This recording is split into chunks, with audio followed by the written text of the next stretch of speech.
오늘 우리에게 주신 말씀은 데살로니가 전서 2장 13절에서 20절입니다.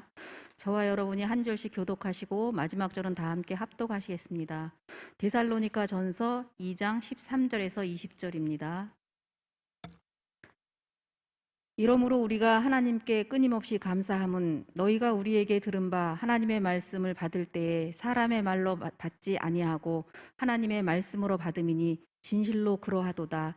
이 말씀이 또한 너희 믿는 자 가운데서 역사하느니라. 형제들아, 너희가 그리스도 예수 안에서 유대에 있는 하나님의 교회들을 본받은 자 되었으니 그들이 유대인들에게 고난을 받음과 같이 너희도 너희 동족에게서 동일한 고난을 받았느니라. 유대인은 주 예수와 선지자들을 죽이고 우리를 쫓아내고 하나님을 기쁘시게 하지 아니하고 모든 사람의 대적이 되어 우리가 이방인에게 말하여 구원받게 함을 그들이 금하여 자기 죄를 항상 채우매 노하심이 끝까지 그들에게 임하였느니라. 형제들아, 우리가 잠시 너희를 떠난 것은 얼굴이요 마음은 아니니 너희 얼굴 보기를 열정으로 더욱 힘썼노라. 그러므로 나 바울은 한 번, 두 번 너희에게 가고자 하였으나 사탄이 우리를 막았도다. 우리의 소망이나 기쁨이나 자랑의 면류관이 무엇이냐? 그가 강림하실 때 우리 주 예수 앞에 너희가 아니냐? 너희는 우리의 영광이요 기쁨이니라. 아멘. 오라, 우리가 굽혀 경배하며 우리를 지으신 여호와 앞에 무릎을 꿇자. 그분은 우리의 하나님이시요 우리는 그분이 지으신 그가 기르시는 백성이며 그의 손이 돌보시는 양이기 때문이라. 아멘. 우리가 7월 첫날을 하나님께 앞에 나와 무릎 꿇고 예배하는 이유는 6월 한 달, 그리고 2022년 상반기를 하나님께서 돌보셨고 기르셨기 때문인 줄 믿습니다. 그 하나님이 7월 한 달, 또 2022년 하반기도 동일하게 돌보시고 기르실 줄 믿기 때문에 하나님 앞에 무릎 꿇고 예배하는 줄 믿습니다. 우리 그 은혜가 오늘 시간에 우리에게 또 영상으로 예배하는 모든 분들에게 가득하기를 축원합니다. 때로는 하나님 앞에 무릎 꿇고 예배하더라도 이분이 도대체 내게 어떤 하나님이신가? 성경은 이렇게 저렇게 말씀하시는데 그게 마음에 와닿지 않을 때가 있고 삶에서 이루어지지 않을 때 하나님 참 막연하다. 그럴 때가 생길 때도 있지만 결국에는 참으로 하나님은 우리를 지으신 분이요 우리를 기르시며 우리를 먹이시는 분이시구나. 이 확신이 마음속 깊은 곳으로부터 우러나는 은혜가 있기를 축원합니다. 이 말씀을 전하기 전에 다시 한번 공지 드릴 것은 담임 목사님께서 어제 출발하셨고 어제 말씀드린 대로 그 미자립교회, 대전에 있는 미자립교회 또 작은 교회의 소규모 교회의 사모님들을 위해서 말씀을 전하십니다. 9시부터 전하실 거예요, 오늘 오전. 그래서 그 말씀 위에 하나님께서 성령을 기름 부어 주셔서 그 말씀으로 사모님들이 다시 한번 새롭게 세임 얻고 하나님을 향해 전진할 수 있도록 하나님의 그 역사가 그 안에 가득할 수 있도록 꼭 기도해 주시기 바랍니다. 오늘도 안녕히 주무셨습니까? 지난 한 주간 데살로니가전서 1장과 2장을 함께 나누면서 기도하고 말씀 붙잡고 기도하고 또 여러분의 기도 제목 가지고 기도하시느라 수고 많았습니다. 정말 많으셨어요. 그리고 또 이 예배드리는 분들도 참 귀하지만 이 앞에서 사회 보시는 집사님과 권사님 또 기도하시는 분들, 이 일반 예배하는 분들보다 머리 한 번 더 빗었을 거고요, 옷매무새 한 번 더 만졌을 거고요, 또 더 미리 앞서 왔었어야 될 거고요, 또 기도하시는 분들은 또 기도문 작성해야 되고요. 수고가 보통이 아니죠. 참 감사드립니다. 제가 이제 일주일이 돼가는데 보니까 뭐가 눈에 보이냐면요, 정말 우리 시냇가 푸른나무 교회 교인분들도 앉는 자리만 앉으시는구나. 저도 그 기쁨을 압니다. 꼭 이상하게 그 자리에 앉아야 기도가 잘 돼요. 그 자리에 잘 앉아야 기도도 잘 되고 말씀도 잘 들어오고, 이상하게 그 각도에서 봐야 그분이 내가 늘 보는 목사님 같아요. 그런 느낌도 있는데 단점이 있어요. 그 자리가 비면 금방 알아챕니다. 빠졌구나. 막 옮겨 다니며 앉는 게 또 나름 전략입니다. 언제 빠졌는지를 몰라요. 어디 앉으신지 모르니까. 그런 장단점이 있는데 단점보다는 장점이 부각되는 오늘 하루이시길 축원합니다. 그래서 한 주 참 애쓰셨습니다. 우리 지난 한 주 동안 보면서 데살로니가 교회가 어찌 그렇게 든든히 서가며 어제 우리가 잠깐 말씀 보았던 것처럼 하나님의 뜻에 맞게 걸어갈 수 있었는가, 비결이 계속해서 나왔던 것을 볼 수가 있어요. 맛집에 양념장 같다고 그랬죠. 그런 비결이 여러 밝혀졌습니다. 사도 바울의 기억에 데살로니가 교회에는 믿음의 행함이 있었고, 사랑의 수고가 있었고, 소망의 인내가 있었습니다. 그러면서 우리가 나눴죠. 우리 안에도 좀 그런 믿음, 사랑, 소망이 있기를. 그렇죠? 또 그들은 사역자들과 또한 예수님을 본받는 자 되었고, 그게 소문이 나더니 주변 교회의 모든 믿는 자의 본보기가 되었습니다.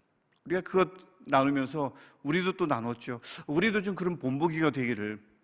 예배의 본보기, 기도의 본보기, 교제의 본보기, 섬김의 본보기가 막 어디든가를 찾아가야 만나는 것이 아니라 가만히 앉아 있으면 여기저기 앉아 계신 분들이 막 눈에 띄는 이런 은혜가 우리 교회에 있기를 함께 나누었습니다. 지금도 여기 본보기가 엄청나게 많이 앉아 계십니다. 혹시 기도가 뭐지? 염려할 필요가 없어요. 그냥 앞을 잠깐 보시면 기도는 저런 거구나. 분명히 그 본보기를 보실 줄 믿습니다. 이 안에 예배의 본보기, 교제의 본보기, 섬김의 본보기, 기도의 본보기가 다 앉아 계십니다. 참 은혜죠.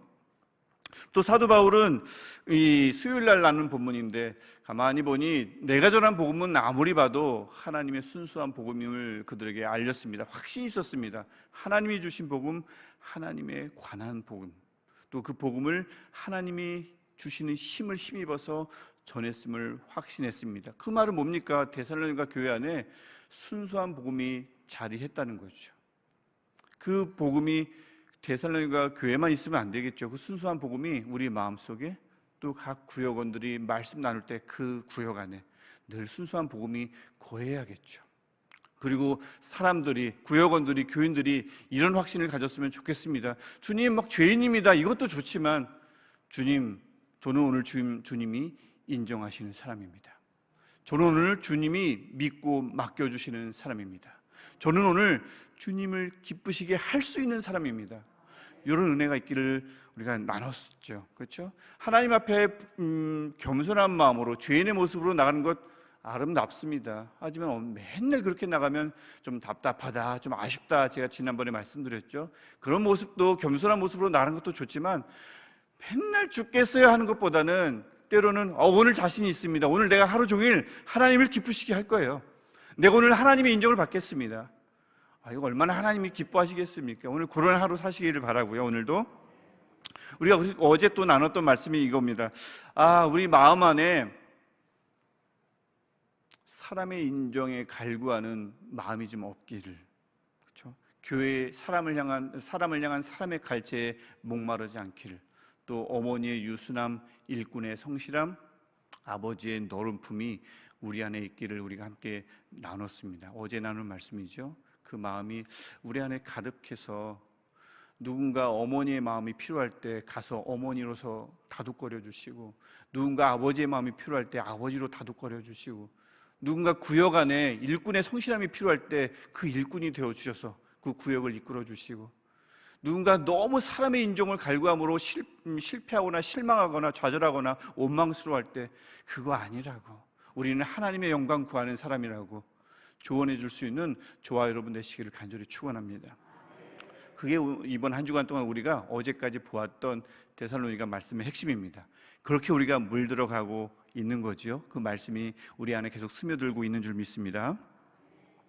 이렇게 보면 막 여러 가지가 다 나온 것 같죠. 비결이 다 나온 것 같죠. 양념장 같은 게 다 나온 것 같지만 빠진 게 있습니다. 빠진 게 뭐냐면, 그럼 교회는 도대체 바울을 향해서 어떤 마음을 가졌는가입니다. 계속 지금 바울이 교회를 향해서, 바울이 하나님과의 관계 속에서 너희를 향해, 이런 말씀이 쭉 기록되고 있지, 그럼 교회는 그 바울을 향해 어떤 마음을 갖고 있을까? 오늘 이 본문은 그것에 관한 내용이고, 물론 마무리는 다시 그 교회를 향한 사도 바울의 마음이 나오긴 하지만 일단은 교회는 그럼 그 훌륭한 바울과 그 일행에 대해서 어떤 태도를 취했는가, 이것도 굉장히 중요하겠죠. 일방적으로 받기만 하는 교회가 아니었단 말입니다.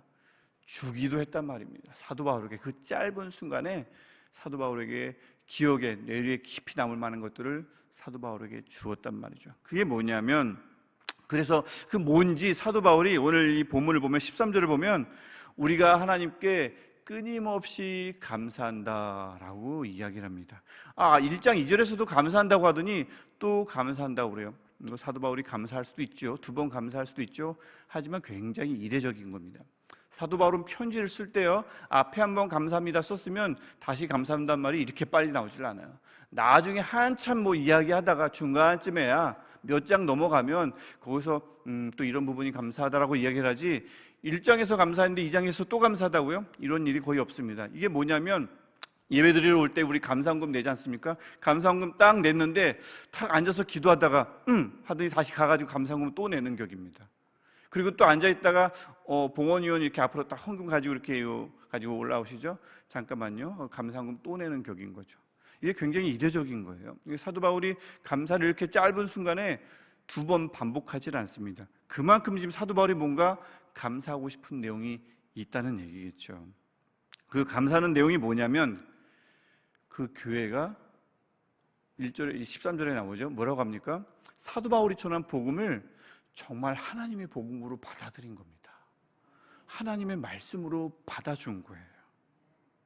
물론 사도 바울은 이미 그들이 받아주지 않더라도요, 사도 바울은 확신이 있다고 우리가 나누었죠. 사도 바울은 자신이 전한 복음이 하나님의 복음이라는 것을 확신을 가졌습니다. 이것은 하나님이 주신 복음이며 하나님에 관한 복음이다라는 확신이 있었음에도 불구하고 감사합니다. 아무리 사도 바울이 자신의 복음에 대한 확신이 있었다 하더라도 사람들이 그것을 하나님의 복음으로, 말씀으로 여겨줄 때 당연하다 여기지 않았던 겁니다. 이게 회중이, 말씀을 듣는 분들이 어떤 분들이든 그것을 말씀으로 받아주는 게 당연한 게 아니구나, 감사한 거구나 라는 것을 알 수 있습니다. 특별히 말씀 아주 자주 전하는 분들, 뭐 구역장 분들이든 교구장 분들이든 또 우리 사역자분들이든 이런 생각을 꼭 가져야 할 것 같아요. 물론 나는 확신을 가지고 전하죠. 하지만 내가 확신을 가지고 전하는 것과 그분들이 하나님의 말씀으로 듣는 것과 무조건 연결되어 있다라고 생각하면 안 된다는 거죠. 내가 확신을 가지고 복음을 전했는데 왜 저렇게 딴청 피울까? 왜 좋을까? 그렇게 할 필요가 없다는 얘기입니다. 세상에 당연한 건 없는 거죠. 내가 전한 복음을, 나는 물론 확신을 가지고 전하지만 그 복음을 하나님의 말씀으로 들어주면 그게 참 감사한 일이다, 이렇게 생각하는 은혜가 저와 여러분에게 있기를 바랍니다. 그래서 저는 지금 아주 감사히 여기고 있습니다. 지금 하나님의 말씀으로 받고 계신 줄 믿거든요. 이 사도 바울이 그래서 말씀을 사람의 말로 듣지 아니하고 하나님의 말씀으로 들으니 또 다른 확신이 생기죠. 그 말씀이 어떻게 될 거라고요? 마지막 부분에 이 말씀이 또한 너희 믿는 자 가운데서 역사하느니라. 확신을 가지고 복음을 전했고 그 복음을 하나님의 말씀으로 들으니 그 말씀이 어찌 역사하지 않을 수 있겠습니까? 확신을 가진 자와 말씀으로 듣는 자가 함께 모여 있으니 그 말씀이 어떻게 바닥에 떨어지겠어요? 역사하고 말지요. 오늘 이 시간이 그런 시간입니다. 하나님의 말씀이 역사하는 시간입니다. 이른 시간이지만 확신을 가지고 전하고 하나님의 말씀으로 들으니 저는 감사하는 마음으로 계속 전할 것이며 여러분은 하나님의 말씀으로 들으며 은혜를 받을 것이니 이곳은 말씀이 역사하는 장소이지요. 저는 그렇게 믿습니다. 자, 하나님의 말씀이 역사합니다. 그래서 사도 바울은 감사하는데, 그러면 데살로니가 교회의 상황은, 환경은 바뀌었을까요? 그것에 관한 내용이 14절에서 이어집니다. 아니에요. 말씀은 역사하는데 환경은 그대로입니다. 큰 아픔을 고스란히 당하고 있다고 14절 내용 전체가 그렇잖아요. 고난을 받고 있습니다. 말씀이 역사하는데, 말씀은 역사해도 주변 환경이 나아지는 건 아니구나. 비단 꼭 나아지는 경우도 있지만 꼭 나아지는 경우는 아니구나라는 것을 볼 수가 있죠. 그럼 사도 바울이 말하는 말씀의 역사는 무엇인가? 그 환경을 바라보는 시선의 변화겠죠. 사도 바울이 지금 그것을 이야기하고 있습니다. 고난, 이 고난 지금 어떤 고난이냐면 데살로니가 교회 너희가 운이 없어가지고 흔히 말하는 재수가 없어가지고 받는 고난이 아니고 지금 벌써부터 하나님의 능력으로 인해서 세워졌던 교회가 유대에 있는 교회죠. 유대의 교회들이 받는 그 고난 똑같이 받고 있는 것이다. 즉 교회가 걸어야 할 길 너희도 걷고 있는 것이다. 너희 정말 교회다. 그 길은 또 누가 먼저 걸었던 길이죠? 예수 그리스도가 걸었던 길이다. 고난의 길이다. 그래서 지금 데살로니가 교회는 재수가 없어서 힘들어하는 것이 아니라 유대에 있는 교회들이 걸었던 길, 또 무엇보다 예수님이 받았던 고난, 그 고난의 길을 걷고 있는 것이다. 이렇게 얘기하는 거죠. 그래서 고난은 지금 본받는 중이다. 즉 고난은 지금 너희가 누구인지를 더 분명히 해주는 것이다. 이 고난은 너희가 지금 예수님 본받고 있는 것임을 확인하는 증명서다 라고 이야기해 주는 겁니다. 고난은 피해야 할 것이 아니라 지금 그렇게 얘기하는 거죠. 말씀이 역사하는 교회가 지금 예수님을 잘 따라가고 있다라는 것을 확인해 주는 증명서라고 사도 바울이 이야기해 주고 있습니다. 지금 잘 가고 있다, 잘 제대로 진행하고 있다고 얘기해 주는 거죠. 하지만 여기서 마무리하진 않아요. 그러니까 무조건 견뎌라, 무조건 참아라, 어쩔 수 없다 라고 말하진 않습니다. 16절이 그렇게 이야기하죠. 이 모든 것들을 하나님께서 결국은 마무리 지어 주실 것입니다. 그게 16절의 핵심 내용입니다. 그들은 자기 죄를 항상 채우며 그들은 그 죄를 채우는 그들에 대해서 하나님이 해결해 줄 겁니다. 노하심이 그들에게 있을 것입니다. 물론 사도 바울이 로마서 9장부터 11장에서는 결국 하나님이 유대인들을 구원하실 것이다 라는 본문이 나오지만 일단 이 데살로니가전서에서는 그 말씀은 없지요. 일단 그들에 대해서는 이렇게 얘기합니다. 하나님이 그들에 대해서 노하실 것이다. 즉 초점은 뭡니까? 이 문제, 왜 이렇게 힘들지? 하나님이 그 힘든 것을 결국에는 마무리 지어 주실 것이다. 이 확신을 사도 바울이 그들에게 심어줍니다. 이러고 나면 끝날 것 같은데 17절부터 20절이 더 남았죠. 사도 바울이 굉장히 끈질겨요. 그 17절부터 20절까지의 내용은 뭐냐면 또 사도 바울이 데살로니가 교회를 향한 그 마음을 다시 한번 이야기합니다. 근데 굉장히 깊고 놀라운 말씀을 합니다. 그래서 이 말씀을 들으면 데살로니가 교회가 항복할 것 같아요. 우리는 바울 당신을 원망하지 않아요. 왜 너무 끈질기게 자꾸 내 마음은 어떻고 나는 이렇게 생각했고 난 그냥 나간 게 아니야. 제발 좀 이해해 줘. 막 얘기하니까 항복할 것 같아요. 우리 아무도 그렇게 생각하지 않습니다라고. 이 17절에서 사도 바울이 이렇게 얘기하죠. 그들과 떨어진 바울의 심정이 그대로 나오는데 17절 보면 우리가 잠시 너희를 떠난 것은, 이 떠난 것은 하니까 마치 능동태 같아서 내가 교회를 떠났다라는 뜻 같지만 수동태입니다. 헬라어 원문은 수동태예요. 우리가 그리고 수동태에다가 의미가 뭐냐면 고아가 부모로부터 떨어졌다라는 뜻입니다. 내가 마치 고아처럼 부모인 너희 교회로부터 떨어져 나갈 수밖에 없었던 것은 이 표현입니다.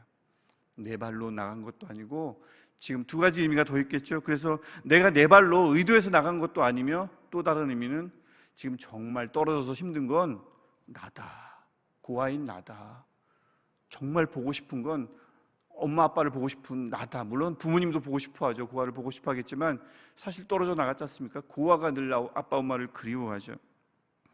내가 지금 그런 마음으로 너희들을 바라보고 있다. 그래서 몸은 떨어져 있지만 마음은 아니다. 마음은 너희들에게 있다. 이거 뭐 우리 일상생활에서도 수시로 쓰는 표현이죠. 그런 이야기를 합니다. 마음을 한 번도 놓은 적이 없으며 잊은 적이 없다고 이야기하죠. 이런 표현에 이 17절 표현만 하나 보더라도 이 한 사역자가, 한 사람이 교회를 어찌 저렇게 끔찍히 사랑할 수 있는가라는 것을 잘 배울 수가 있습니다. 잠시 떠난 것, 그 떠난 것을 마치 고아가 부모로부터 떨어져 나간 것처럼 여기고 몸은 떨어져 있어도 마음은 늘 거기에 있다고 이야기하고 다시 보았으면 하는 열정이 너무 가득했다고 이야기하고, 그래서 18절을 보면 한번 계속 가려고 했어요.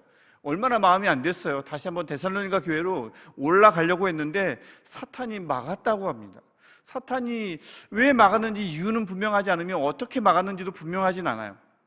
아마도 여러 가지 환경, 폭동들이 중간에 진을 치고 있었다거나 아니면 밑으로 내려가서 고린도 교회에 있는데 올라갈 환경이 여건이 여의치 않았거나, 그리고 사탄은 도대체 어떤 형태로 막았는지 잘 모르겠어요. 하지만 분명한 것은 사탄이 이 바울을 적어도 분명히 막았습니다. 그러면 뭐주에 막았을까요? 아니에요. 3장 2절과 6절을 보면 디모데는 안 막았어요. 디모데는 그래서 데살로니가 교회로 올라갑니다. 올라가서 여러 가지 상황을 보고 보고를 해요. 그러니까 사탄이 누구를 막았어요? 바울을 막았어요. 정확하게 바울을 막았습니다. 왜 바울만 막았을까요? 이게 흔히 말하는 그 한 사람이 18명과 싸우는 18대 1로 싸울 때 하는 전략 아닙니까? 나는 한 놈만 패. 이러면 18명이 그 한 놈이 내가 될까 봐 두려워하잖아요. 그 한 놈이 누군지 모르겠지만 이 사탄이라는 사탄의 전략이 그런 것 같아요. 많은 사람 괴롭힐 필요 없어요. 한 사람만 딱 넘어뜨리면 우르르 넘어진다는 걸 사탄이 참 잘 알고 있죠. 이게 요즘 교회를 무너뜨리는 전략, 요즘 세운 새로운 전략이 아니라 아주 오래된 전략임을 알 수가 있어요. 이 사탄이 바울과 그 일행 다 넘어뜨리는 것이 아니고 쟤 하나만 막으면 돼. 쟤 하나만 데살로니가 교회로 못 올라가게 하면 돼. 정말 교활하죠. 한 명 막으면 데살로니가 교회는 절대 설 수 없을 거야. 근데 그 사탄의 전략이 통했나요? 안 통했어요. 사도 바울 막았지만 교회는 절대 무너지지 않았습니다. 또한 그리고 사도 바울 계속 막을 수 있었을 것 같아요?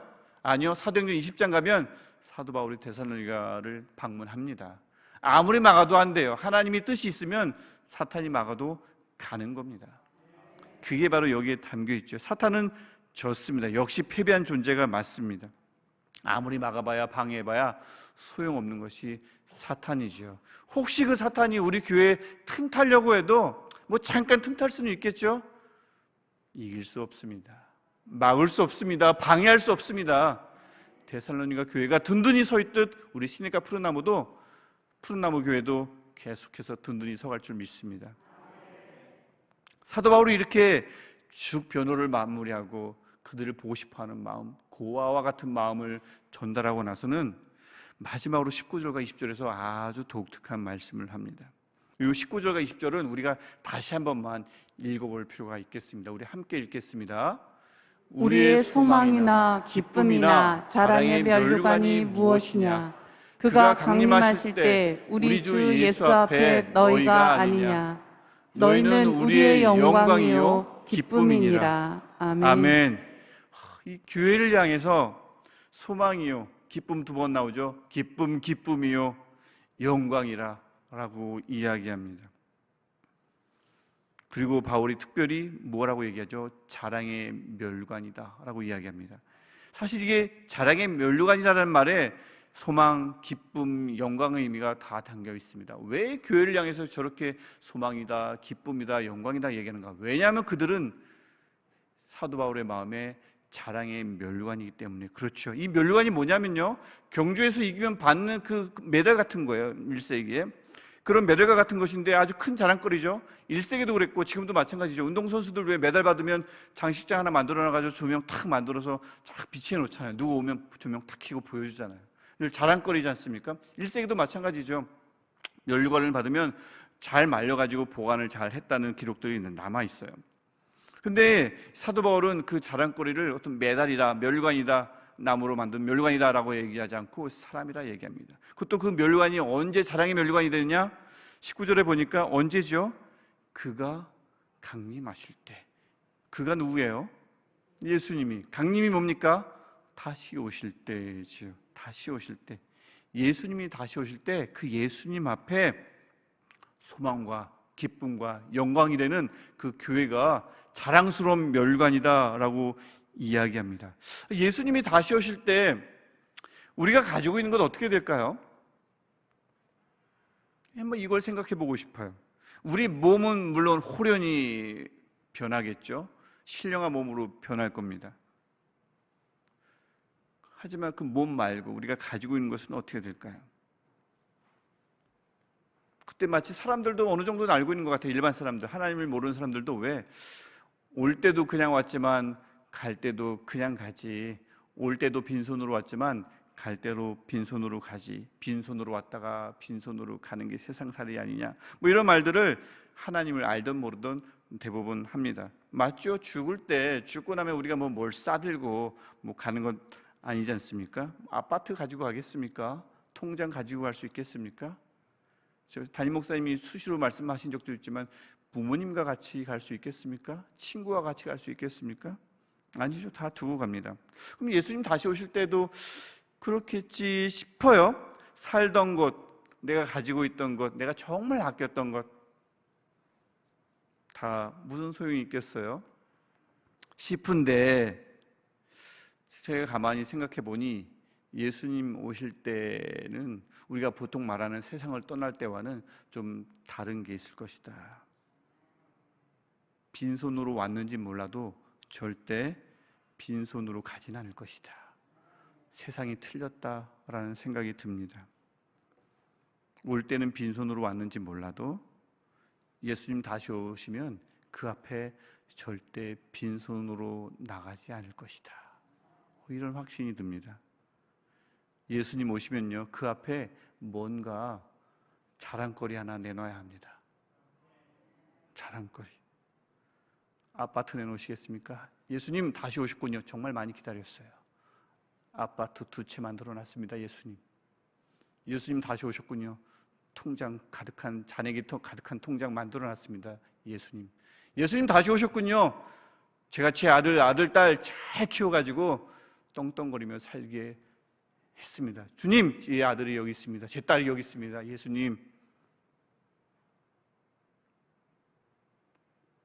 예수님 옷 많이 모아놨습니다. 예수님 비싼 옷들입니다. 루이비통 그런 옷들입니다. 예수님 보십시오. 예수님이 어떻게 보실까요? 코웃음 치시겠죠. 내가 바라는 게 그게 아닌데 저런 것들을 자랑거리로 내놓다니 하시겠지요.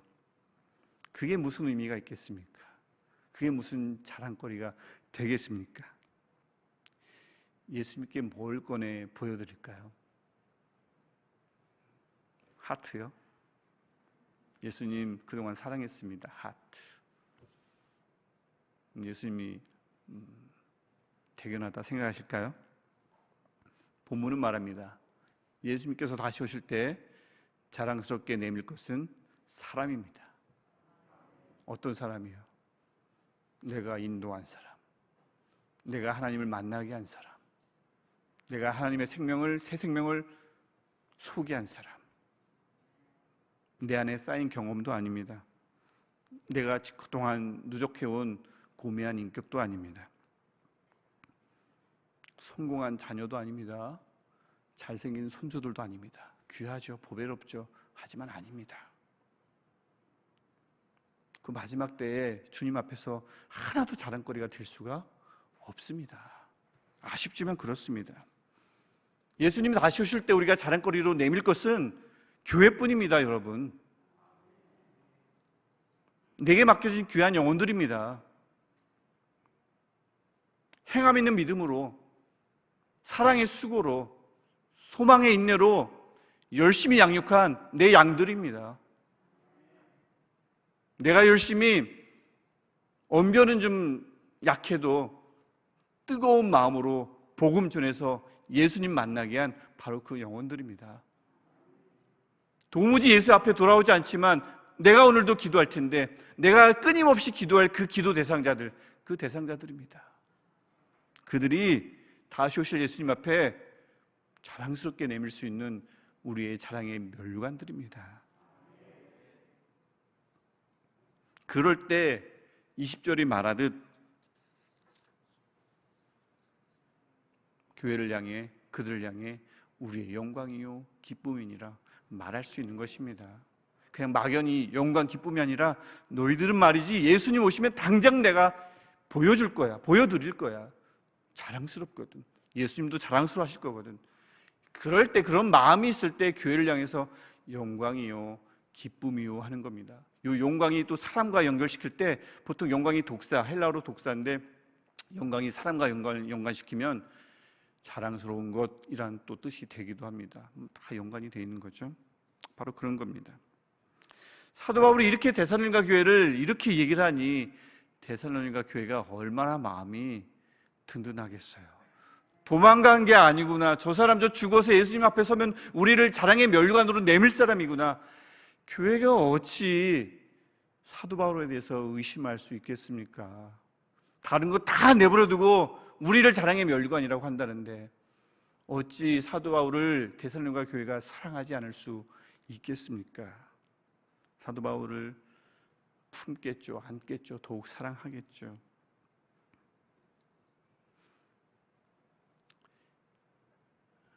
이 데살로니가 2장을 마무리하면서 이렇게 마무리가 될 수 있을 것 같습니다. 오늘도 아까 서두에도 얘기했지만 이 복음, 저는 오늘도 나름 확신을 가지고 전하고 있습니다. 하나님으로부터 온 복음, 하나님에 관한 복음을 전하고 있다고 확신을 가지고 전하고 있습니다. 또 감사하게도 분명히 그 복음을 여러분께서는 하나님의 말씀으로 듣고 계신 줄 믿습니다. 감사합니다. 그러므로 그 말씀이 반드시 여러분 마음 안에서, 여러분 가정 안에서, 여러분이 속한 구역 안에서, 이 교회 안에서 역사할 줄 믿습니다. 물론 고난과 같은 상황이 바뀐다는 뜻은 아닙니다. 하지만 그 상황을 바라보는 눈은 분명히 바뀔 줄 믿습니다. 그리고 그 상황을 내 손이 아닌 하나님의 손에 의해서 마무리될 줄 믿습니다. 그게 오늘 본문이 말하는 거죠. 그리고 특히나 믿음의 경주를 마치고 그분 앞에 설 때 쑥 내밀 수 있는 것 준비하는 저와 여러분 되시기를 간절히 축원합니다. 사람 말입니다. 지금 맡겨진 내 영혼들 말입니다. 내가 다가가야 할 그 영혼들 말입니다. 내가 기도하는 그 대상자들 말입니다. 반드시 내가 그들을 예수님 앞에 자랑거리로 내어놓으리라 라고 하는 그 기도 대상자들 말입니다. 우리 그런 은혜가 우리 모두에게 있기를 간절히 축원합니다. 우리 그런 간절한 마음 가지고 우리 같이 기도할 텐데, 주님, 우리 늘 하나님의 복음을 하나님의 말씀으로 듣게 하옵소서. 그 말씀이 역사하는 삶 경험하게 하옵소서.